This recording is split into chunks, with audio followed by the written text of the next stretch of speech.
Good morning, everybody. We don't have a pastor this morning to open us up, so I'm going to do that. If you'd like to join us. Father God, in Jesus' name, we come into your presence asking for forgiveness. Lord God, thank you for all you do for us. Thank you for the blessings you put on our county, our state, our government. We pray for our government officials from the top down. Lord God, thank you for all that you do for us. Help us bless this county. Help us bless this state and this nation. In Jesus' name. Pledge allegiance to the flag of the United States of America and to the republic for which it stands, one nation, under God, indivisible, with liberty and justice for all.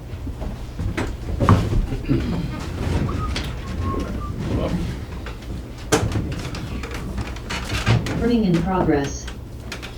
Okay, good morning. This is Wednesday, March the 19th, 2025. I would like to call this meeting to order at 9:07. Gentlemen, would you like to begin? Make a motion to review and waive the reading of the minutes for the March 5th, 2025 regularly scheduled meeting. There's a motion on the floor. Is there any discussion? All those in favor? Aye. Aye. One, review of the exonerations as presented by the Nicholas County Assessor. Move to approve accordingly. There's a motion on the floor. Is there any discussion? All those in favor? Aye. Motion carries. Upon review of estate and fiduciary matters as presented by the Nicholas County Clerk, move to approve accordingly unless otherwise noted. There's a motion on the floor. Is there any discussion?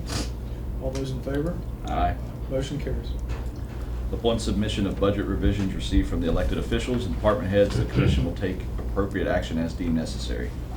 There's a motion on the floor. Is there any discussion? All those in favor? Aye. Aye. Motion carries. Upon review of invoices as submitted by various departmental offices, the commission will take the appropriate action as deemed necessary. There's a motion on the floor. Is there any discussion? All those in favor? Aye. Motion carries. Did we do the review and waive of the minutes? Mm-hmm. We did? Yes. I said Okay. different. All right. We have the term expiring of Gary Buzz Workman from the Fire Board. Do we have any people who want to come on or?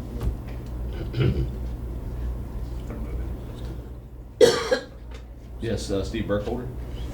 Okay, is there anyone else? No, sir.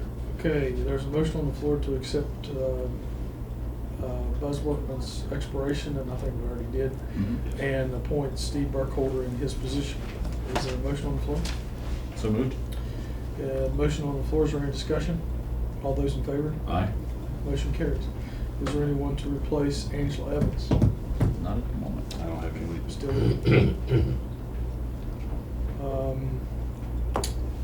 Chris Anneline's term will be up on April 1 for the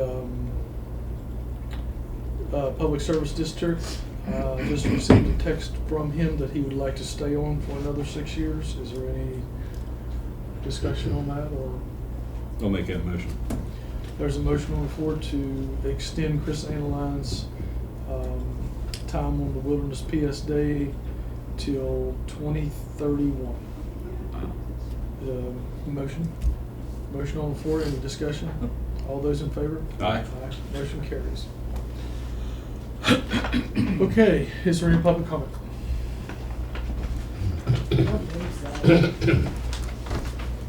No, sir. Okay. You have a comment?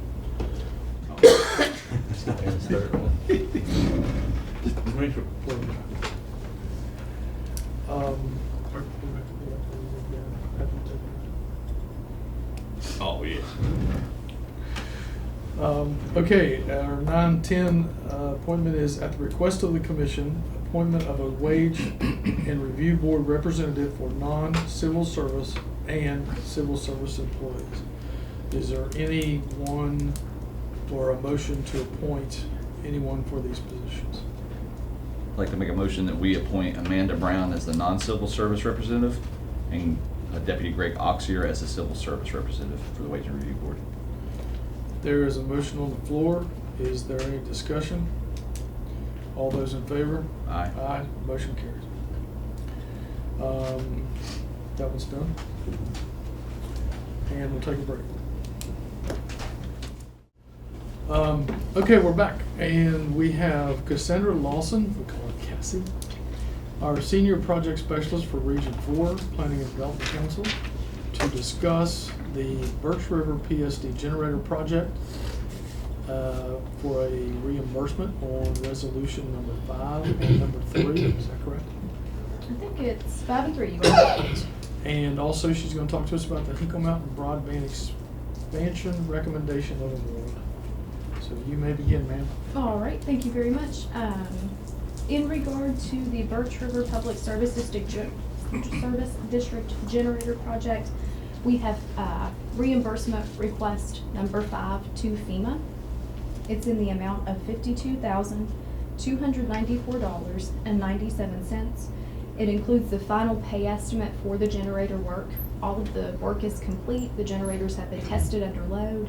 And so through this project now, anywhere in the Birch River Public Service District service area, should the power go out, the PSD is still able to continue to provide water service to its residents. Awesome. So, you know, that's a really, really wonderful thing for the community. Absolutely.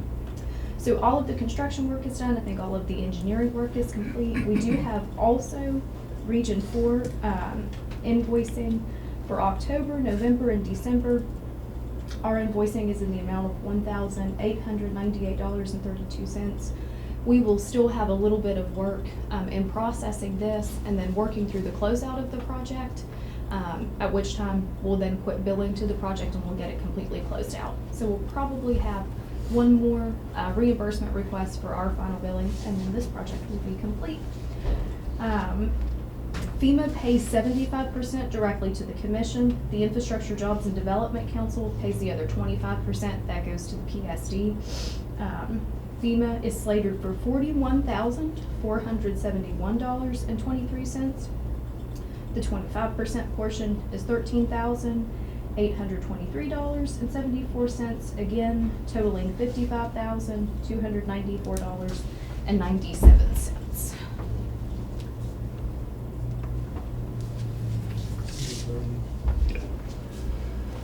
Okay, as for the reimbursement, I guess is what we're gonna call it, for the Birch River PSD project, in the amount of $55,294.97, of which we've already got paid for, Bobby?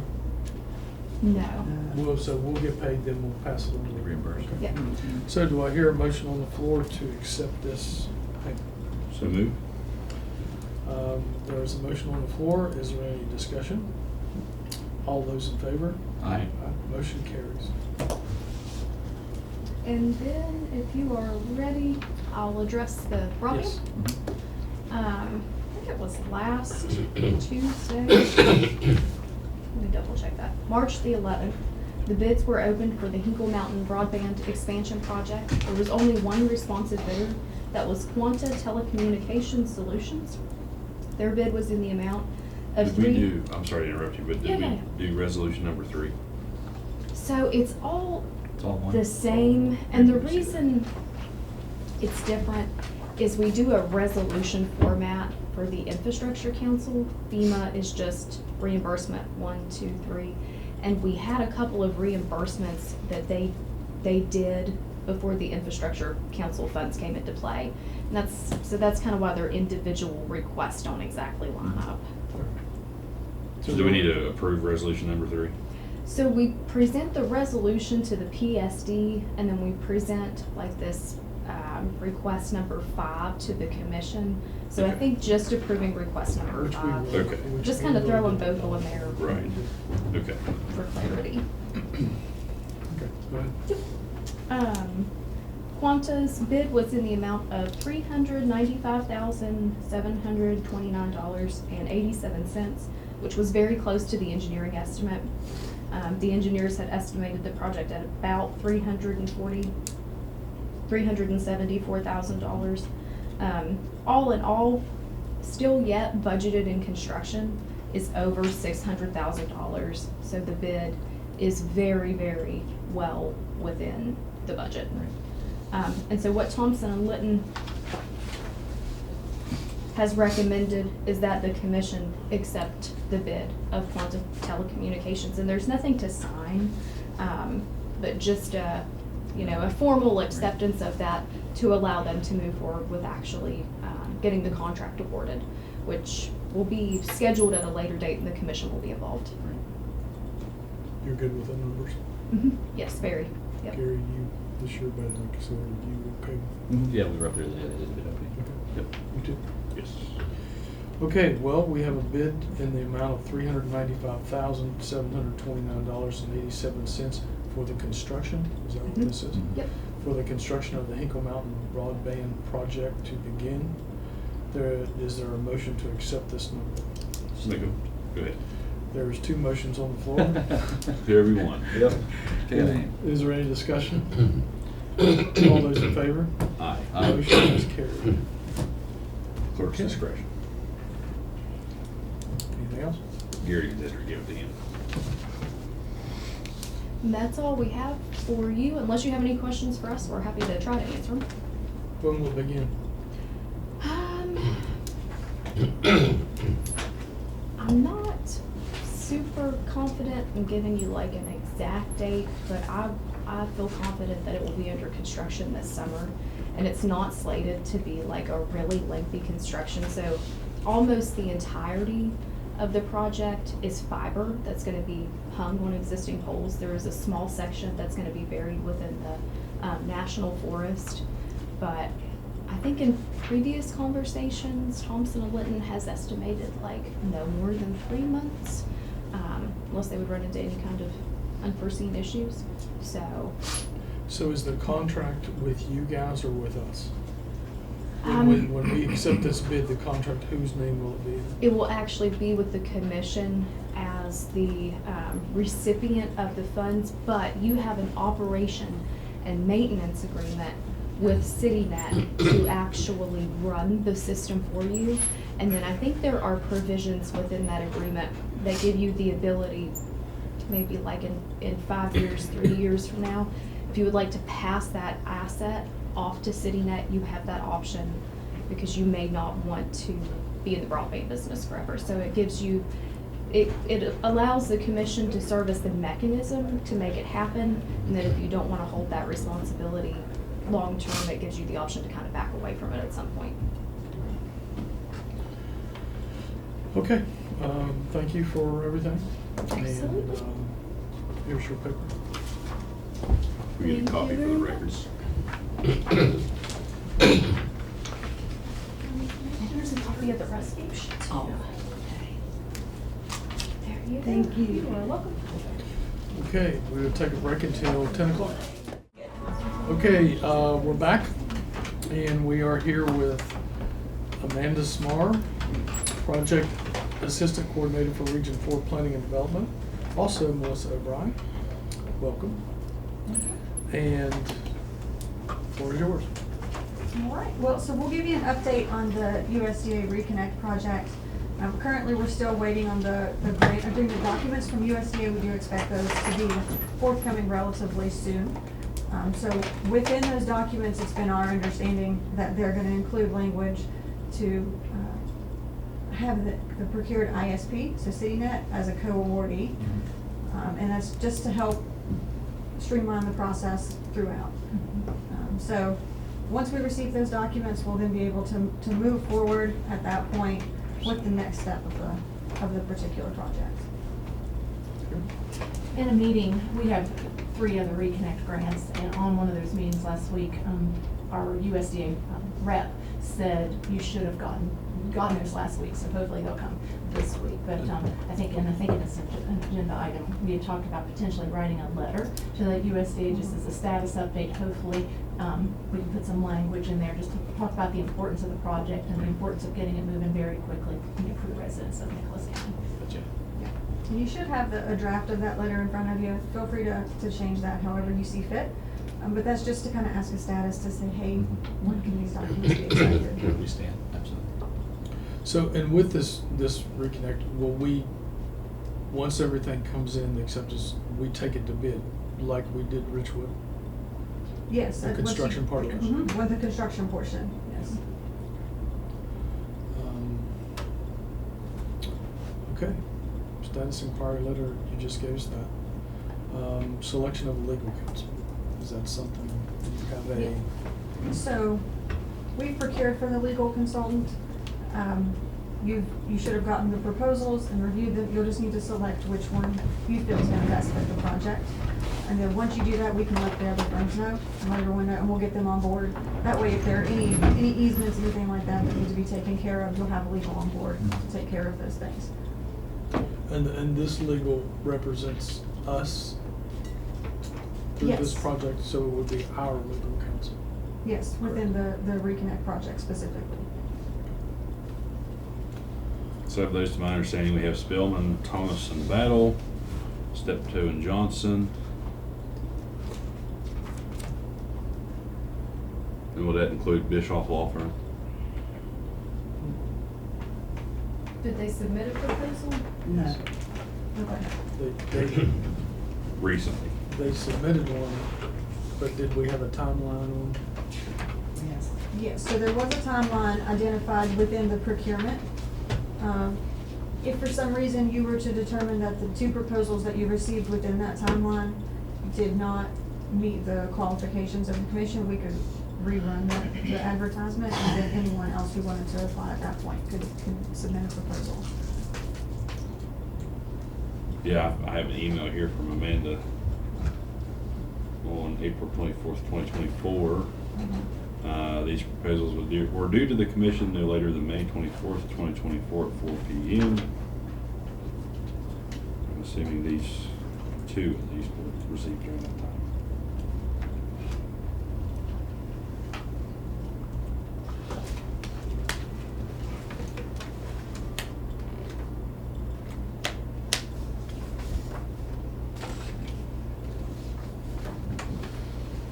I don't know how I still have these copies of it. Yeah, May 2024, and this one's not dated, but Steptoe and Johnson, PLLC, John Stump, Todd Swanson, and Spillman, Thomas and Battle, Joshua L. Gerald, and Susan J. Riggs. You all have any recommendation, advisement on these? So we can't give you we can't recommend anyone, but we will say we've worked with both firms on individual broadband projects, and both firms do a great job. Same for us, we've worked with both entities and both have broadband experience. That's what I was gonna ask for, is either one of those have more experience? John and Fairly Josh equal. both. They're Okay. both- yeah, they're both Yeah, great. they're both Josh. great.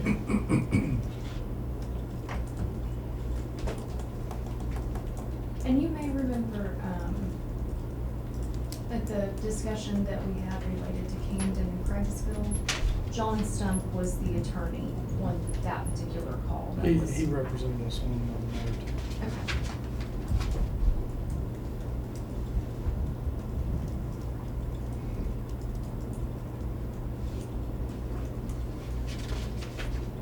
Do we want to make that decision now, or do we want to review those? How timely is this to move forward with the project, or is there a deadline? No, so there's no deadline. It is better to at least have them part of the project, but you have some time to make that decision. It's not something that has to happen immediately. Let's table that decision until the next meeting, and then we can look at it closely. We might want to let Ryan read those two and see how he feels about it. Yeah, because we received these a year ago. But to my understanding, I would say to clarify for the record that the only two received during the time period were Steptoe and Johnson, and Spillman, and Thomas and Battle, so perhaps we keep that in mind also.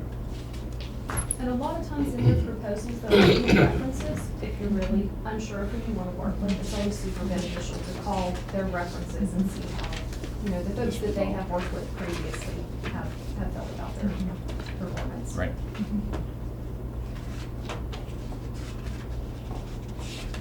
Both of them are familiar with this type transaction.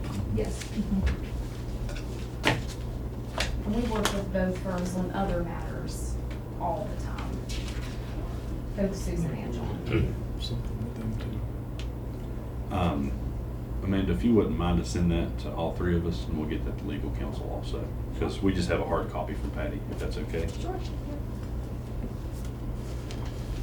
Okay, is there a motion to table this part of the thing until the next meeting? So moved. There's a motion on the floor, any discussion? All those in favor? Motion Aye. is carried. Care if I can move it around. We'll get emails. Council. Okay, anything else? Not unless there's any additional questions, we're happy to help answer any questions. But at this point, that's the status update that we have currently. I do think we need to start thinking about engineering, just because we are starting to get some of those questions in. We just forwarded something to Amanda Reed before, so I'm gonna go ahead and start helping that. With us sitting at being a co-awardee, we can go through the paperwork with USDA and be the engineer on the project, which, if that would occur, can save the project time and money. And it's good common sense, since at the end of the day, if we did it, we're also operating that network, so it makes good sense that we would design the network. So I think that's something that you need to consider Is there any kind of engineering. cost savings by doing that? Yeah, we have to do it at cost. at cost, and At other cost. engineering firms won't be at cost. Yeah, we were gonna have another Okay. agenda item today, but unfortunately some folks are out of town, so. Okay. Okay. Anything else? I think that's all. Anything from you? No, You do just you- a bystander? Sorry. You're just a bystander? Yeah. Just moral support. Do you feel that you need me to stay for the WVU? I mean, you know, they travel frequently and do this presentation. I mean, I think that they'll come very prepared. Do you mind if I go ahead and go as No, we're well? Okay. We're big boys. We can't handle the technology, but we can handle the rest of it. And I won't, as we talked, I won't be any help anyway. Moral support is what I would be. They know how to find you anyways. Yeah. Thank you, ladies. We Thank appreciate Thank you. it. Let us know if you have any questions.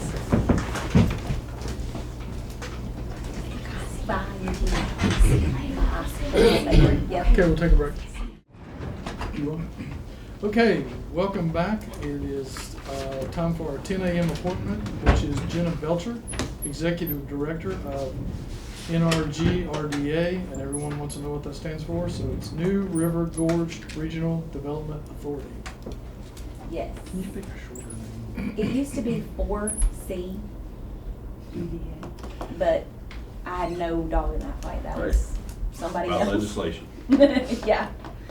Okay, so she's here to ask for money, and you have the floor. Thanks.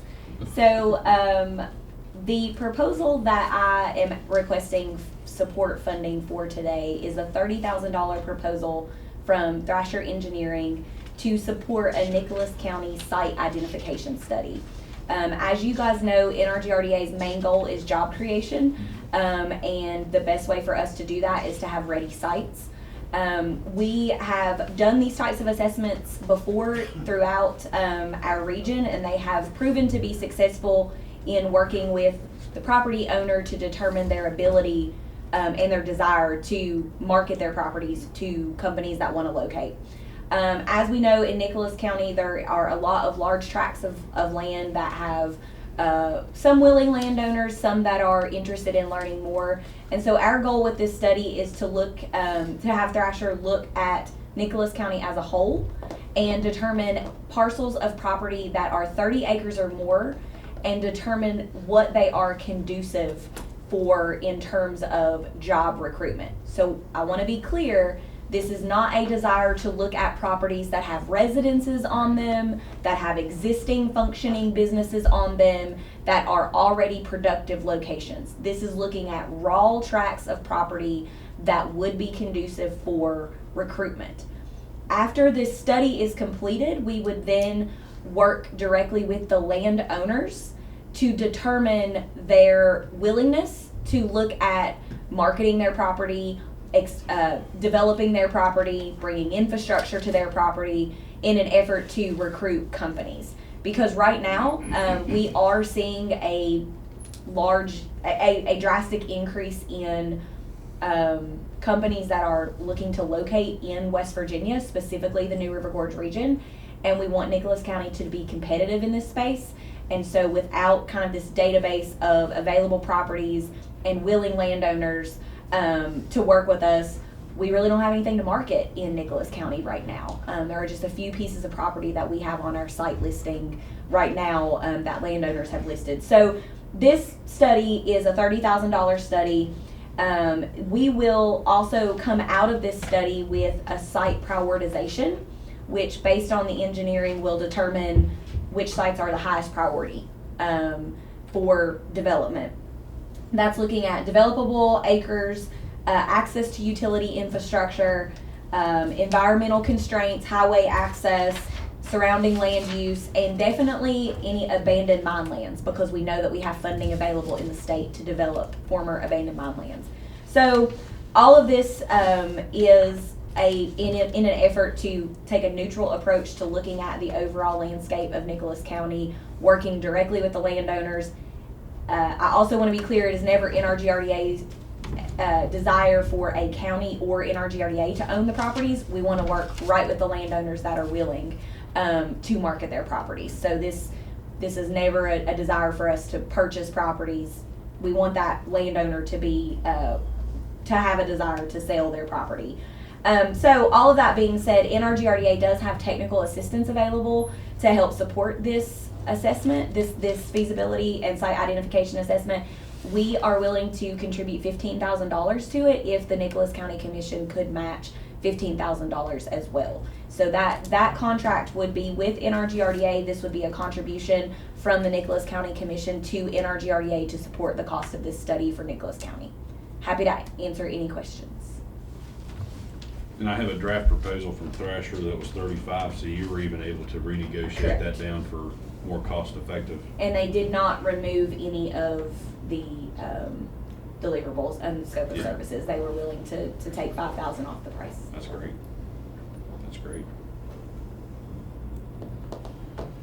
Okay, I'm gonna just do some clarification. Sure. Okay, so for clarification purposes, this is only to identify properties that have the possibility of development that, and in no way this would be taken as a condemnation of someone's property or anything like that. This is just to identify basically a free service to the citizens who own the property. Is that the way? A good way to put it? Absolutely. The goal is we will not really look at any building or any properties that have existing structures on them unless a landowner was to come forward and say, I have a 30-acre tract with a former industrial site, could you assess it and help me market it? But we will not be prioritizing those in this study unless a landowner came to us and asked us to do so.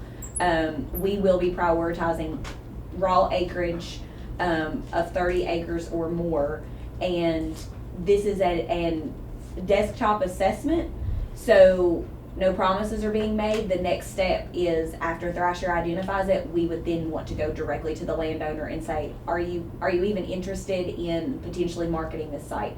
If they say no, then we move on to the next one.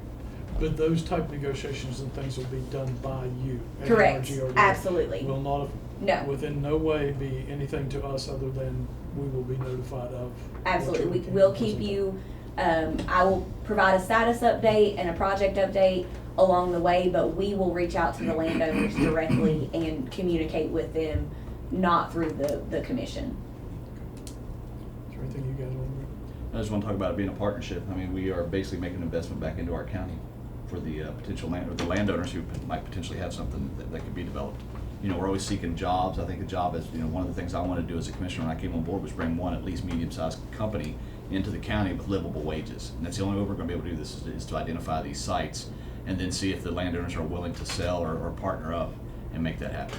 So I think it's a good fit for our county.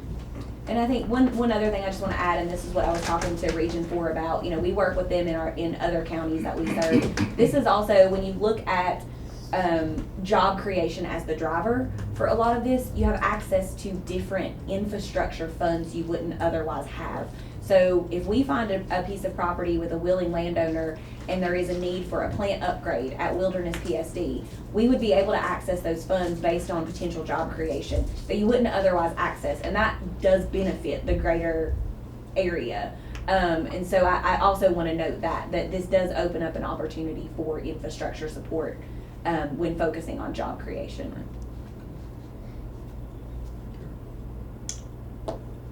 I don't think I have anything that hasn't already been said.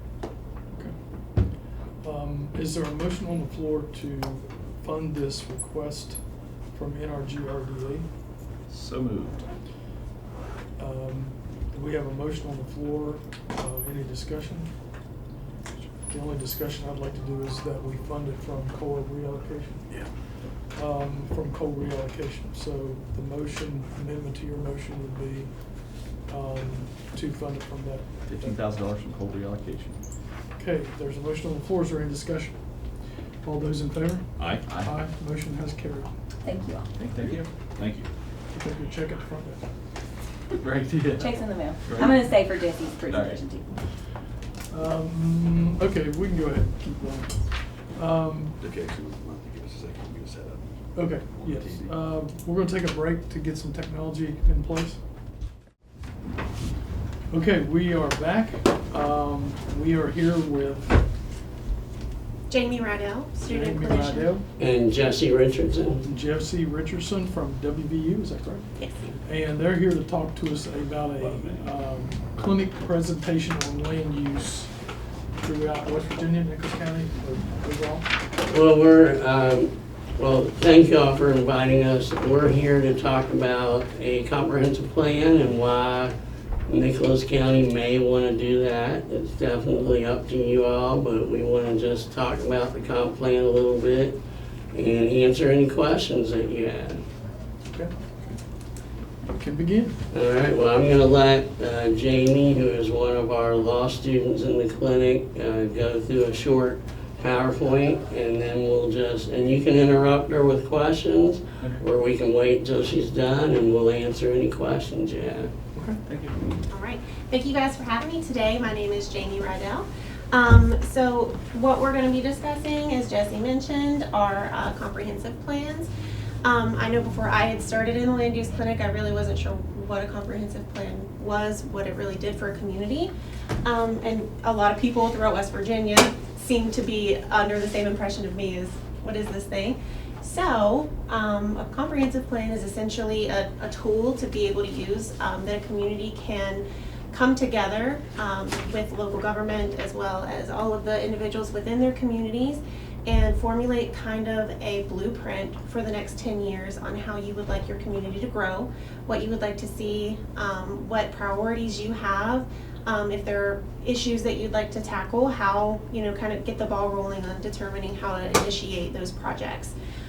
So the process likes to ensure that there's kind of an understanding community-wide of where we're currently at, what we want to do, and how we're going to get there. So in accordance with the West Virginia Code, under Chapter 8, it kind of outlines the different sections that would have to be addressed in a comprehensive plan.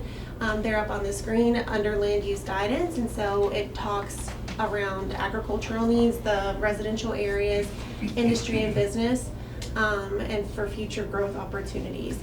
So it also talks about all of the transportation permitted within the community, maybe different opportunities to allow different types of transportation maybe that aren't currently underway.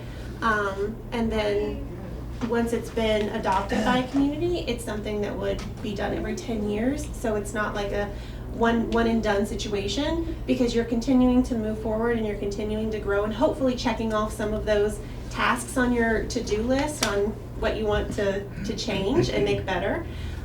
So in the next 10 years, if you would adopt one in 2025, 2026, then 2035, 2036, you would be able to go in and say, look at everything we've been able to do, and moving forward, these are the new things that we want to look forward to in the future. So the comprehensive plan does have a lot of benefits. A lot of the time we see an increase in the quality of life, a reality check on a lot of issues. Sometimes when we're going day to day, we don't really see a lot of the things that newcomers might be able to identify. We get what's that Febreze commercial, nose blind to Right. things? So if we become nose blind to our own communities and being able to look at it from kind of a fresh perspective, we're able to remember, oh yeah, that's something that we should probably tackle. Something that would serve us well to be able to change for the better. So another thing that's really specific for each comprehensive plan is the type of vision that that each community wants to have for their community. Everyone is very different, and priorities change depending on where we're located, what our values are, and so the vision statement's an opportunity for this community to be able to say, you know, exactly what we represent and exactly who we are as a community and what we want to do for ourselves and for other people who come and visit us.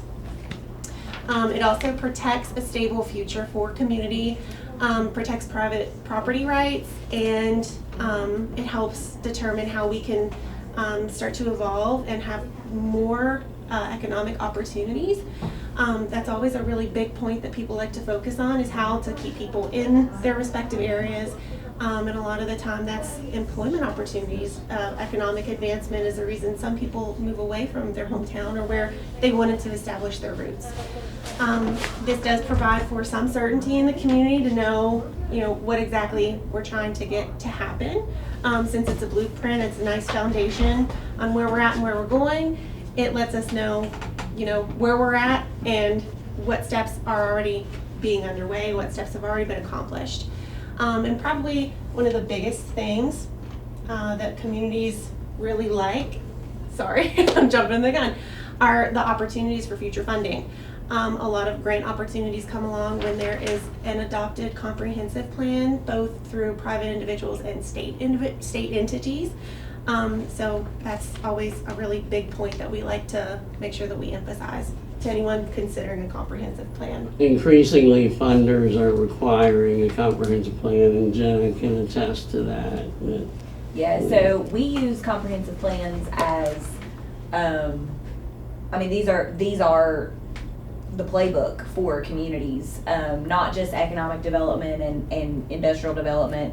It really helps the community stay on one page with Parks and Recreation, what that can look like. It really helps to, I mean, I guess the way that I would best phrase it is it gives a guidebook and a very broad level guide to each of the agencies that work within the community or county and, you know, externally. So as an EDA, if we walk alongside the community through the comprehensive planning process, and we are engaged in that process as well, and so we are all on the same page. We're hearing from the community their wants, their likes, their dislikes. We're hearing from the leadership the same thing. So we use the comprehensive plan that is our reference guide for a lot of our communities.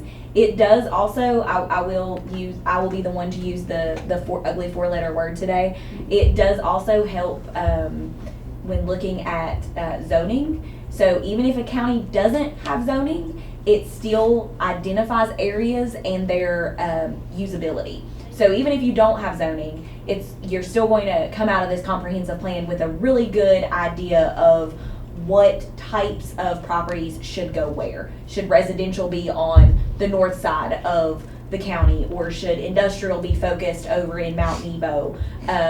Even if you don't ever decide to enact zoning, it is a great tool for that. Right, and since she said the dirty word, I'll say that a lot of our communities that do comprehensive plans have no intention of ever doing zoning. And you are not required to do zoning if you have a comprehensive plan. Not at all. That was going to be my question. You are not. Okay. Yeah, so it really is just a great tool to have everyone on the same page and allow the public input in a structured and productive way to formulate the plan. It is not, this is what the commission says the county should look like, and that's what it is a public input process, and it's a phenomenal tool for everyone to understand the long-term strategy of a county or municipality. And Jamie will talk a little bit more about the public input and Yes, everything. I think that's next. If I could add Yeah. about, it's been several years, WVU came in, I believe his name was Mike Daughtery. Mm-hmm. he came in and did a strategic, they called it a strategic planning Mhm. at that time. And I believe it was based, similar, it was like a 10-year study, Mhm. and for Nicholas County. But it's been several years ago. And that would be something that we would look at when we do, if you decide to do a comprehensive plan. Yeah, Michael's strategic plans are different than a comprehensive plan, but similar in a lot of ways. And also, just, sorry, I'm not trying to take over your presentation. This worked Mhm. out No, I that love we were it. together here.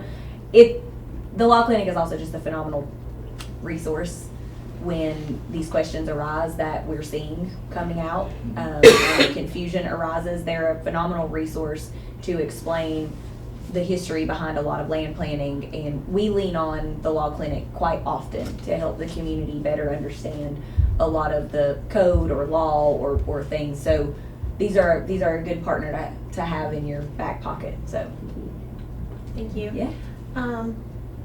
We'll move ahead. So the timeline with the comprehensive plan, it very much so does work in phases, just so that there's not a lot of chaos and a lot of moving parts at the same time. It's probably the most efficient way to get something moving along like this. The first phase is the project launch, and at this point, as Jesse mentioned, when we would look at like the strategic planning that had been done several years ago, we would look at that. If you guys have ordinances that have been passed already, we usually take a look at those. Sometimes different communities will have passed ordinances, multiple years back. Maybe the entire makeup of their commission is different and they don't know why certain things were said.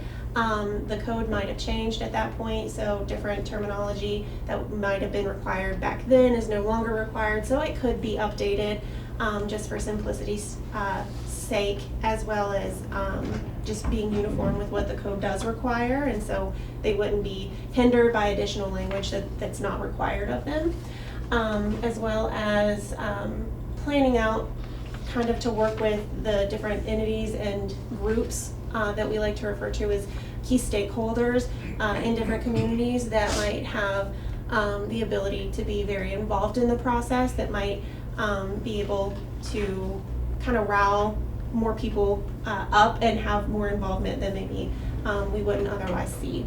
The second phase is visioning. It's essentially where we go through and we look at what's kind of referred to as SWOT, and it stands for the strengths, weaknesses, opportunities, and threats of a community.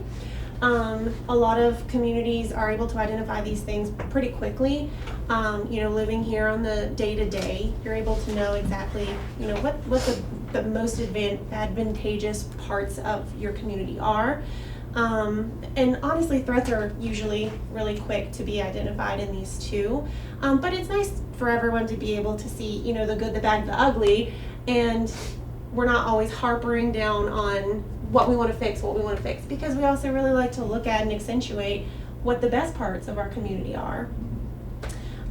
So at this point, in the second phase, there's also stakeholder interviews, depending on their availability, what they might be able to do. We've done, I believe, phone calls, maybe email exchanges back and forth, just kind of answering some questions, getting more familiar with, that particular stakeholder, and then soliciting input from public members. This usually comprises of things like public surveys. Sometimes they're done online, sometimes they're done in person, even having input from like schools. I know before we've gone into the public school system and we've been able to focus in on what the youth might consider, problems, issues that they would like to really become part of solving. And that's always something, at least in the experience I've had in the communities I've worked with, they've really emphasized youth input because it's, the next generation. They want to have everyone involved and have everyone want to stay in the community and make it better. Next, in the same phase, we develop the visions and goals that we would like to have in the next 10 years. Sometimes that includes tackling problems maybe that are very widespread social issues. The drug epidemic sometimes will be brought up, and how we can help members of that group be able to change their lives for the better, what kind of services we could offer them. There are other groups that don't really emphasize that type of social problem. Maybe they're going to focus more so on traffic regulations or traffic patterns, a lot of congestion in certain areas like that. So again, it's really particularized to you and your needs. The next phase is plan development. At that point, it's kind of the mapping process, as what was touched on earlier, going in and kind of outlining where we want different types of places to be located, whether it be residential or multi-use, or if we only want certain businesses to be in this general location, whether it's in the downtown area, or if you want that to be able to have residences as well as commercial use and, you know, agriculture use all thrown in there together. That's completely up to you and what your vision for the future would be. The next phase is action plan. And this is when we go in, and at that point we know kind of what we want to happen, and we can identify different different tools that we can utilize to get there. Some communities that have outlined the need to have better communication with the constituents within their county, for example, will have, you know, 4 or 5 different opportunities that would really expand the way in which people can receive information, whether that be online sources or like physical printed sources for them. Just giving additional opportunity to try to get the word out, to try to get more involvement from community members. And a part of the action plan phase is also going through and finalizing all of the delegations of what we want, you know, structurally, I guess, in the community, that we only want residences here, we only want agricultural use here. And then finally, we're at the adoption process. The draft of the comprehensive plan is submitted. Public hearings are made, and then hopefully, if everything goes to plan, then it would be adopted. So that's kind of dirty, fast version of the process. And then the Planning Commission. Planning Commission is a group of people that are appointed by local governing body, essentially to be able to lead and promote the development of these types of instruments. However, they don't really have much authority other than just putting this information together and proposing it to the local governing body as kind of like an advisory position to say, this is what we found, this is what the community is wanting, and should you choose to put it into play, this, you know, community members would probably be grateful for it. The only powers that a planning commission has is basically advisory role. The duties and jurisdiction are only given to it from the ordinance that creates it. So it's not as though you would be giving a lot of power, a lot of autonomy maybe to this other group of individuals that are working to provide you with information to make the best choices for your community. You all have the final say Yes. on everything. But does it require an ordinance to create a planning commission? Yes. Okay. And then the last part on this slide is basically just the different levels at which planning commissions can be created. They can be created for a municipality, which includes city or towns, counties, multi-counties, regional. So, you know, sometimes counties that don't have a lot of funds to be able to do certain things, they like to get together, pool their resources, and have it as an easier option to have this type of tool in their toolkit, whereas otherwise they might not have been able to afford those services on their own. Okay, the Planning Commission does have a couple of duties. Mainly it's preparing a comprehensive plan, proposing land use ordinances, you know, the subdivision, land development, zoning if a community should choose to go through with enacting zoning ordinances. And they, as we mentioned before, they serve as an advising body to the commission.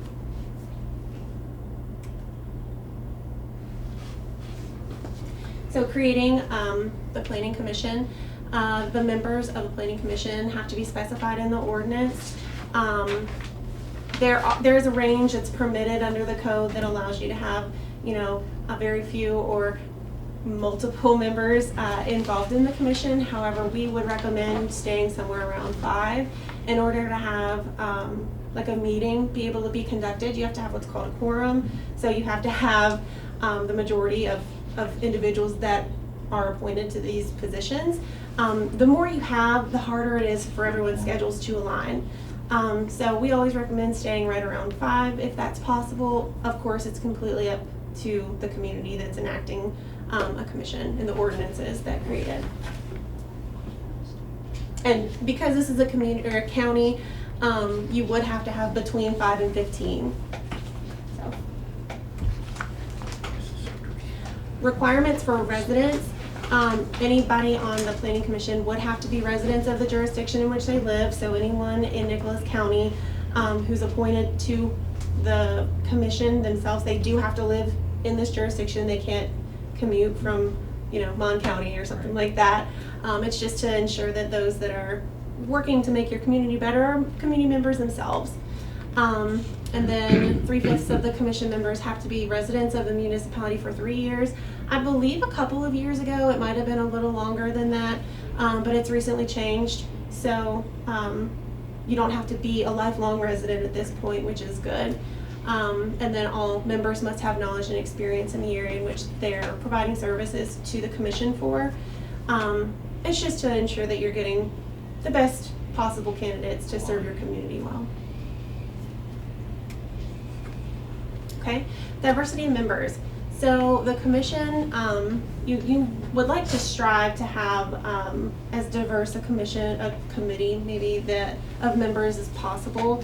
As they say, you never want to be the smartest person in the room, right? You always want to be able to learn from each other, and I think that that's really something that rings true, especially in these types of situations when we're trying to better situations, better communities. Being able to have different ideas from people with different lived experiences will be able to have some sort of insight that's vastly different than others, and I think that that's a really good tool to be able to use as well. We have an example up here in Putnam County.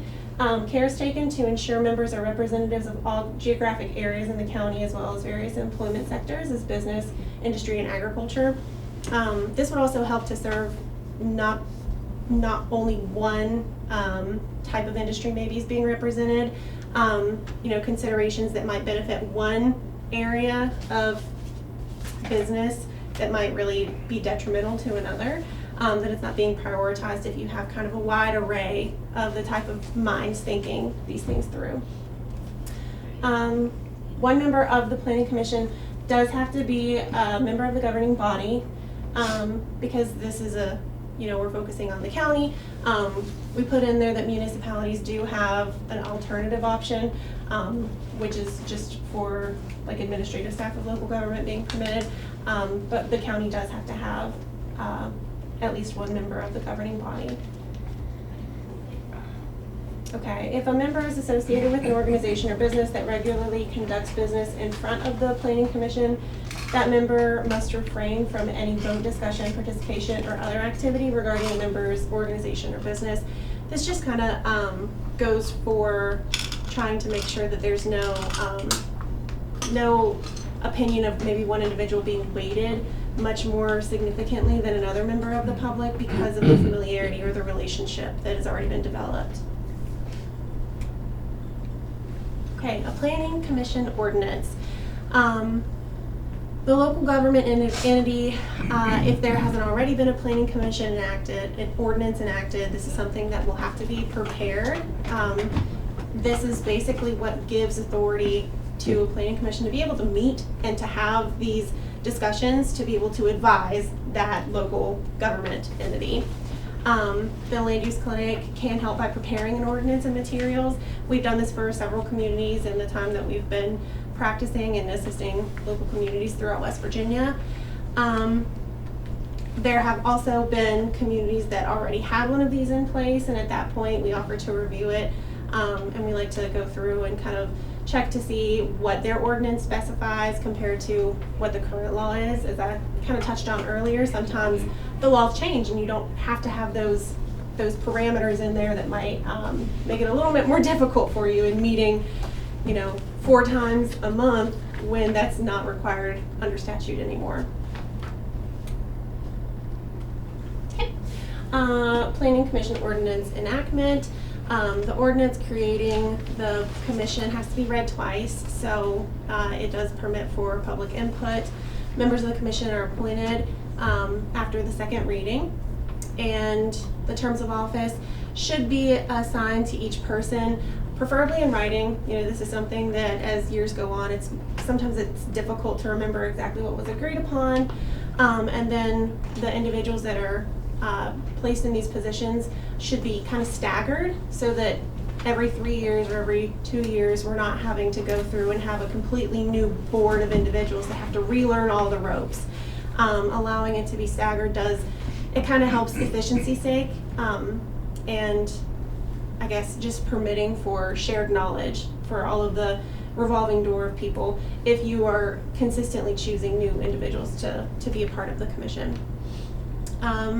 For governing body and administrative staff members, their term of service coincides with the term of the office in that capacity.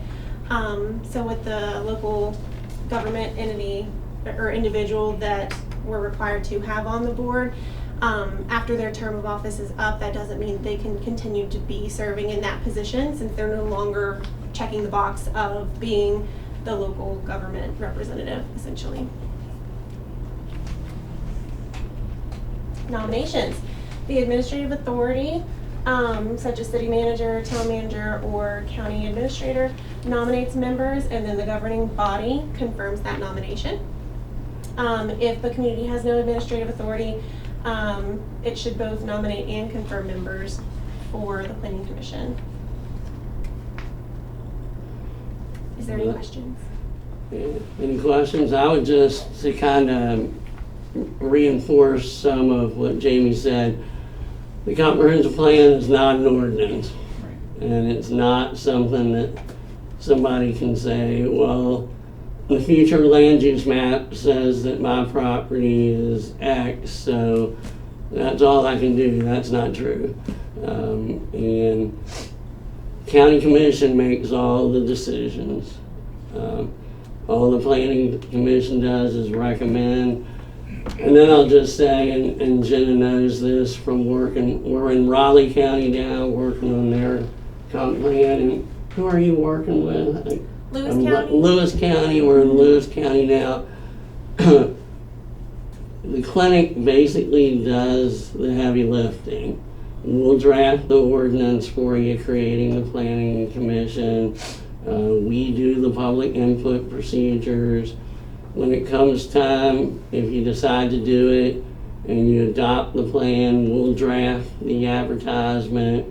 We even give you a script of what to say at the public hearing. So we walk you through everything.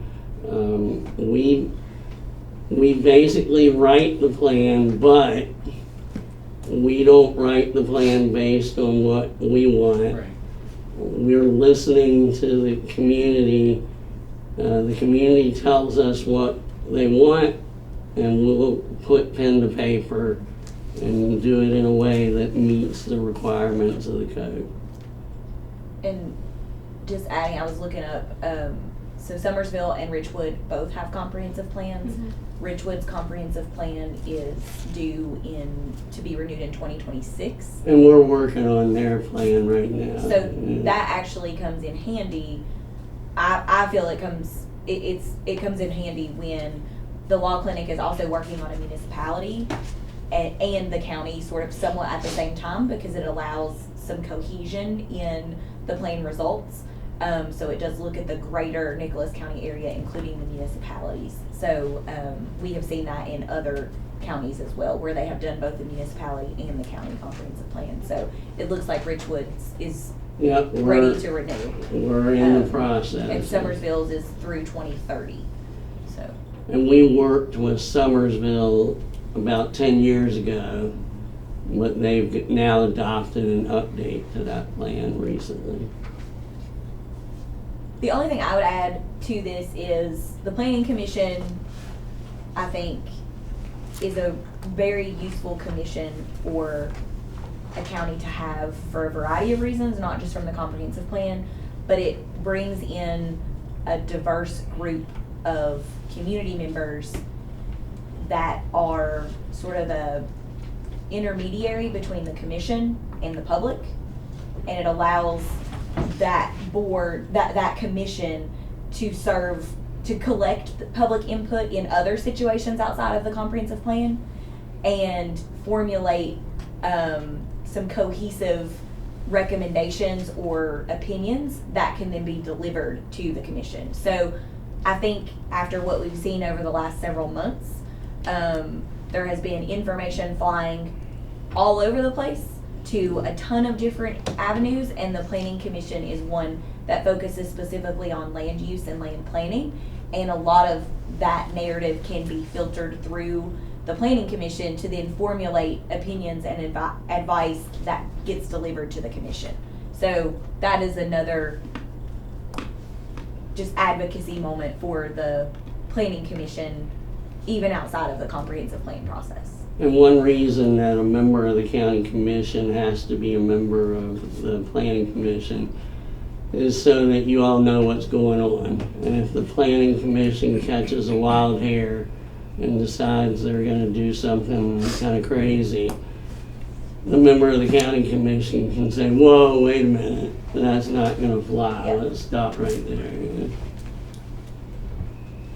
So dealing with some of the peer commissioners over the past couple of years, I mean, there's a lot of counties I think that have this already, and the way I understand it is it's a 10-year roadmap. Mm-hmm. It's a collaborative effort created by residents, Mhm. and it's a guideline, not a law. So, you know, again, this, Right. in my mind, the way I look at it is everybody's kind of rowing in the same general Yep. direction. Versus, you know, you've got spearheads of folks out here working, they think they're working towards the betterment of the whole, but they're actually working in different directions. Maybe forward, but in some, you know, in different directions. And it's a constructive way to formulate thoughts and opinions of the public and formulate those into a plan. Right. Um, And I was doing some research here real quick, it opens you up for state and federal funding as well. Yeah. I think it increases your chances, if lack of better words, a few extra points, or however they scale them. Yeah. That you Yeah. know that comprehensive, so they know you're not just throwing money in different directions with no overall goal. And then again, to your point about this is not a law, right? When you all adopt the comprehensive plan, if you choose to, I mean, maybe at the end of it, you don't choose to Yeah. adopt it. You Right. know, you've gone through this process and you just say, nope, we're not gonna adopt this plan as our guide. I don't feel like that's ever happened, but it's a possibility that it could. Greenbrier County went through some. Okay, got it. So, They had to do it like 3 times before they. okay. So let's say you adopt the plan at the end of it, again, you're not creating zoning, you're not putting, you're not creating laws. Right. You are literally just saying, we all agree that this is the 10-year strategy for, for the county, and let's all get behind this Right. in one way or another to move it forward. But it in no way creates laws by adopting it. It's just adopting the plan and the vision. So. And I think the diversity aspect makes sure, you make sure that nobody's, doesn't have a seat at the table. Imagine if you only focused on industry, Right. you let the ag folks out, or only focused on ag and let the industry folks out. That way everybody's equally represented and they have a seat at the table. I think that's something that I've noticed, at least in the communities I've been a part of, helping to create either a brand new comprehensive plan or updating a prior comprehensive plan, especially the public surveys, the public input. It really does make the members of the community feel as though they do have an opportunity to share and have their Buy-in. voices heard. Yeah, they have ownership now. Mhm. I've seen that, and I've been in some communities, and I think it's all public knowledge, but we were in a county that they were gonna create a dark skies ordinance, a dark skies park, Calhoun County. Right. And I said, you have to have a comp plan to do that. And they were not happy. But about halfway through the process, we couldn't hold them down anymore because they were like, not only do we want a dark skies park, but we want to do this and we want to do this. And they were very energized by the process.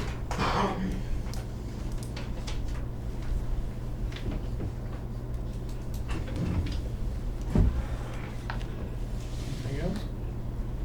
we really thank y'all for the opportunity to talk to you, and if there's anything we can do, just let us know. We'd be happy to, and thanks again. I did have one question. Typically, if you have no major hurdles, no stumbles, how long does it take to create one of these from A to Z? About a year. About a year. It is a process, and the adoption process itself is about 2 or 3 months. so- After the year? No, Okay, that's okay. included in the year. We have folks, so we actually televise this out, so it's for the benefit of the folks watching. This is not something that's quick. I mean, you're No. looking at a year's time. We're looking at multiple sources of information from the community, and it's a collaborative effort. Definitely. The process itself, I think, is useful, but it does take time. Right. Just to do the update for Summersville. Wow. Yeah, because you got to go through the same process. Well, thank you all again. We appreciate it. Thank you. Okay, we Thank you. appreciate you coming, thank you. We'll take a break. Recording in progress. Okay, we're back, and our 10:50 appointment is with Kim Major, the Administrator of the Nicholas County Health Department. Good morning. How are you? Doing well, thank you. So I'm here regarding Environmental Health Code 64 CSR 18 lodging facilities. Under the code, we are required to inspect and permit short-term lodging facilities, which include Airbnbs and VRBOs. So just in full transparency, wanted to keep you all in the loop. We are in the process of sending out notification letters to owners, which will include the application, the permit fee, and reference to the code, to help mitigate any confusion. We know this is, new process that is coming. So you may get some phone calls from existing owners and also those that are looking to, establish an Airbnb or VRBO in the county. So you can refer them to the health department. Our goal is really to ensure that, folks have a clean and safe place to stay when they come to visit. I think that benefits our economy, and we also look at this as an opportunity to educate owners about potential additional public safety issues or hazards that they may encounter as we do inspections. How do you identify these? That's what I was going to ask. So the short-term lodging is defined as less than 30 consecutive days. Identifying Airbnbs and VRBOs is not easy. It takes a lot of capacity, a lot of time. We've been working with the assessor's office, also with the tax office as well to help identify those. This is not new to the state. Fayette County Health Department has initiated this process as well, with permitting and inspecting short-term lodging. So is Pocahontas. You can imagine with Snowshoe the amount of capacity that takes as well.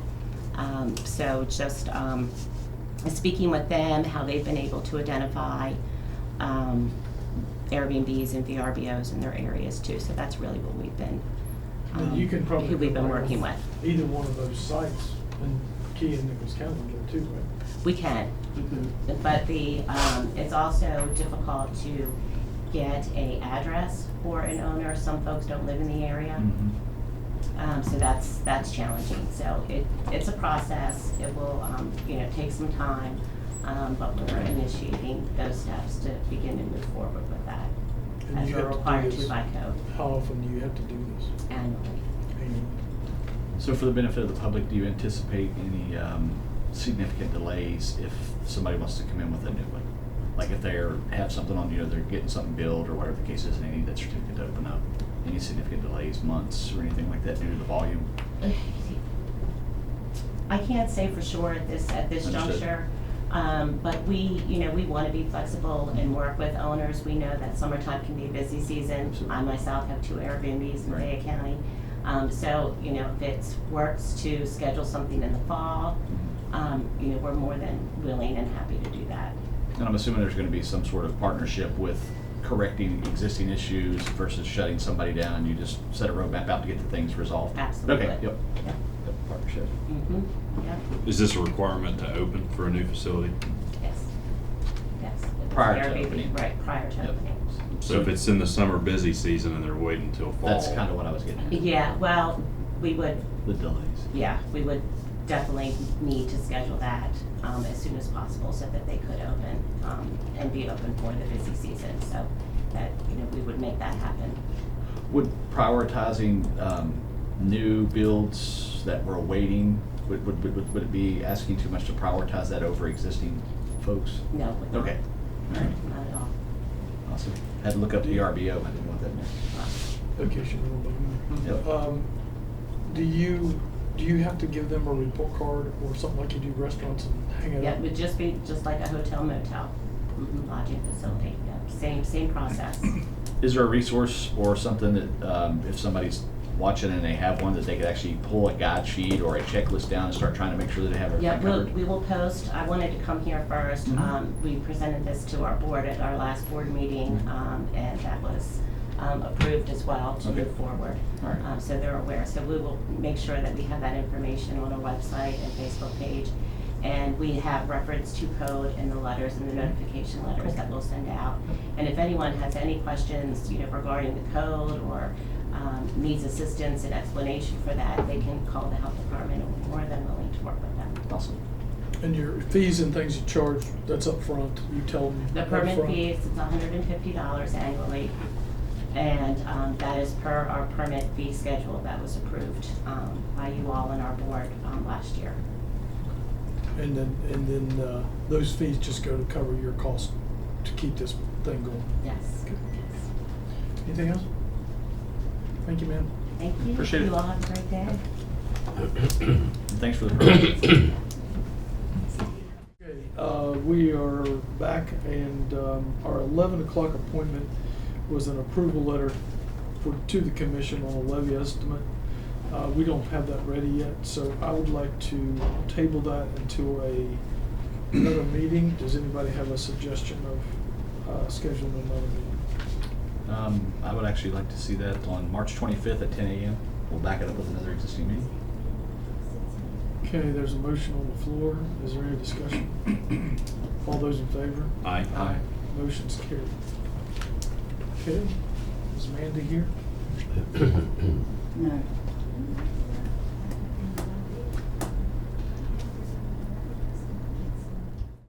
Okay, we're back with Amanda Brown. Mandy? Yes, sir. Last year, Betty Griffin came before and asked the commission to give the employees the Friday before Easter off, and you also graciously gave us that day. With the contingency, it wasn't an every year thing that we would have to come back again this year and ask you for that. So I'm here on behalf of the employees, asking that we get the 18th off, the Friday before Easter. Well, from our standpoint, that was also offered by the state. We have to follow by what the state says. So we cannot make that offer to you until the state gives what they say. Yes, sir. So if the state says you can have it off, we'll do it. If they don't, we just can't. And it's just simply because that's the way the code's set up. Well, we voted at the beginning of the year to That's follow all I'm saying, the, yeah. Yeah. Then we adopted the state calendar of holidays. So if you can find out if they're going to do it, then, we're more than willing to, but we have to stay with where we're at. Okay. All right, thank you, gentlemen. Okay, thank you. That's a class. Okay, there's a 11:20 appointment here that is to discuss possible action concerning contract for professional services by and between the Nicholas County Commission and Clint Bischoff Law Firm on the broadband internet service, and we discovered earlier with the Region 4 Region 4 discussion that we had already put out notice for that for RFP, and the Bischoff Law Firm did not participate in that RFP. So we really have to go with whoever applied and was within the time constraint. We have to look at those first. If we're not happy with those, we can always put it back out to an RFP all over again, and then other law firms can do it. But as for this right now, there's no path to doing this. Is there any discussion on that, or motion, or? I agree Okay. with So the we formality and consideration. Yeah, we don't really need a vote. We just need to say that unless we put it back out for an RFP, that this isn't a possibility. Did on the button. Yeah. Good enough? Okay. We're also here with the sheriff and former sheriff chief deputy to discuss the purchase of a drone for the sheriff's office.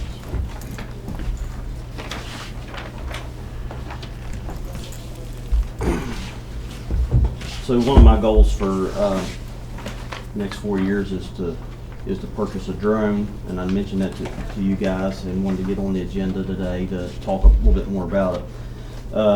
The reason I believe that the Nicholls County Sheriff's Department needs a drone is I've seen them work in the field when we've had pursuits and people, the suspects running out from the vehicle into the woods at nighttime. Us kind of being blind to go into the woods, especially when they're armed. And so Oak Hill and Webster County brought their drone over the night in question about the pursuit, and you know, it was just awesome. About you could see everything on the TV screen. You could see where the people were at, what they were doing. So in my mind, I was like, I need to do that. I'd like to try to get that done. We have tried to get some grants for that.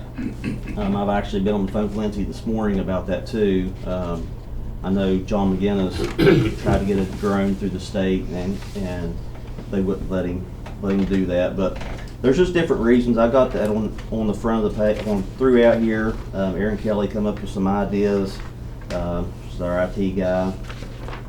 With surveillance, search and rescue, with our Project Lifesaver program, where we put bracelets on autistic children and elderly if one would get away from us, maybe get out of range, or get into an area where we have a signal and it's thick, and just to make sure that they're in there. You know, things of that nature with the thermal imaging and all that. Also with evidence gathering, or taking pictures of crime scenes, accident scenes, from the air, just to get us a different view. Like I said, fugitives. Safety of the officers is what I'm mainly looking at, is because, you know, if we have someone that's armed and dangerous and we've got to go in to arrest them, maybe we can fly that in there and look around to see. Maybe they don't have a gun on them or anything like that. I did have Aaron to email the company back because I talked about Spotlight and being able to speak to them, two-way voice loudspeaker.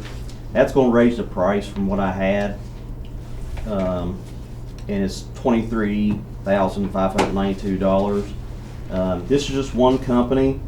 Aaron did say there's a couple more companies, so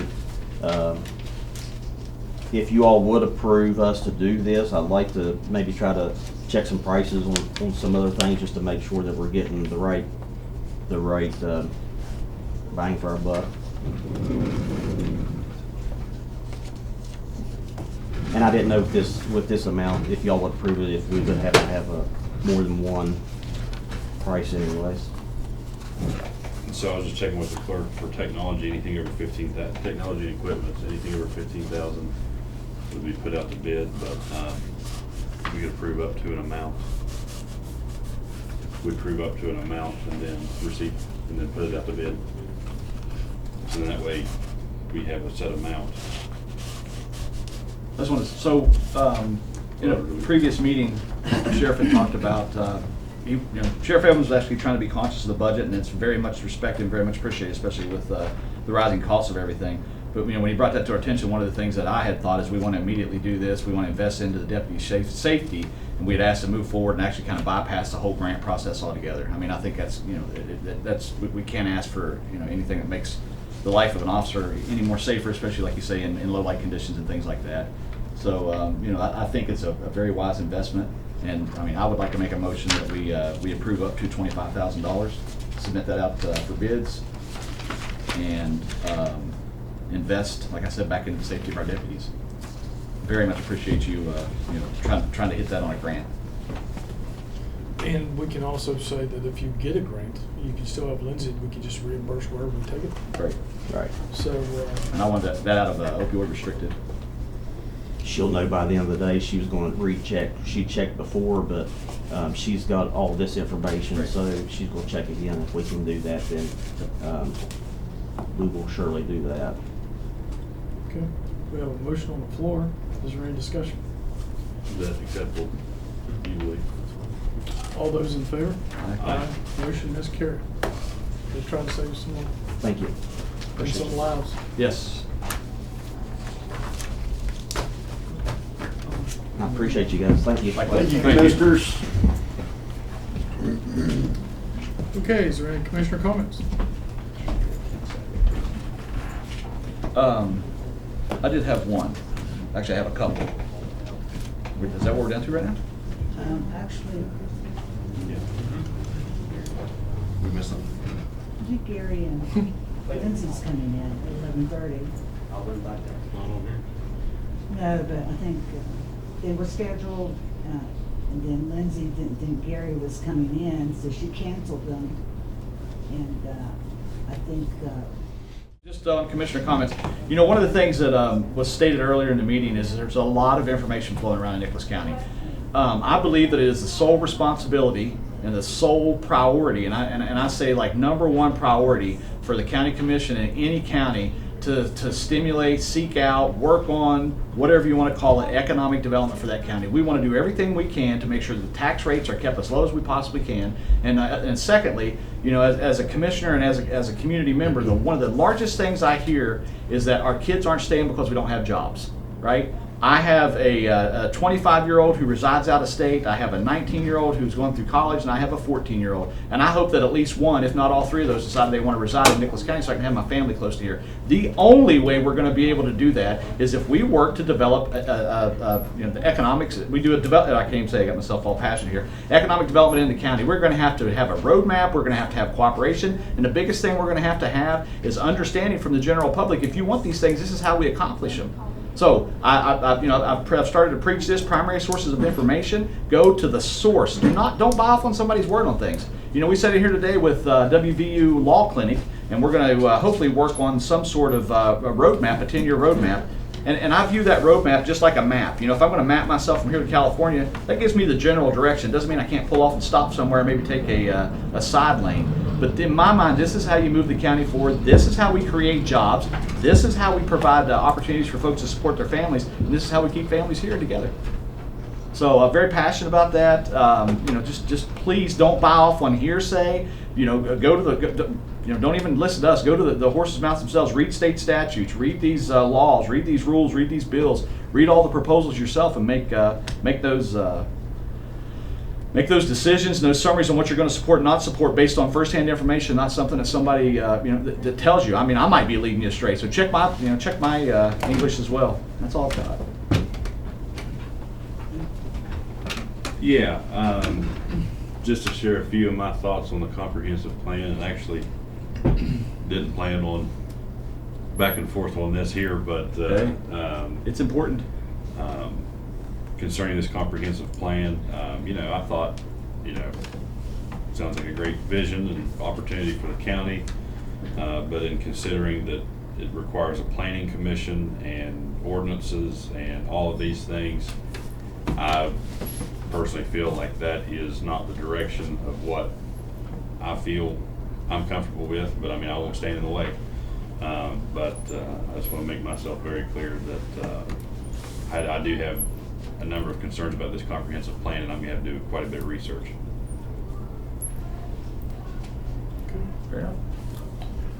Okay, well, thanks everybody for tuning in for this meeting, and if nothing else, we are adjourned.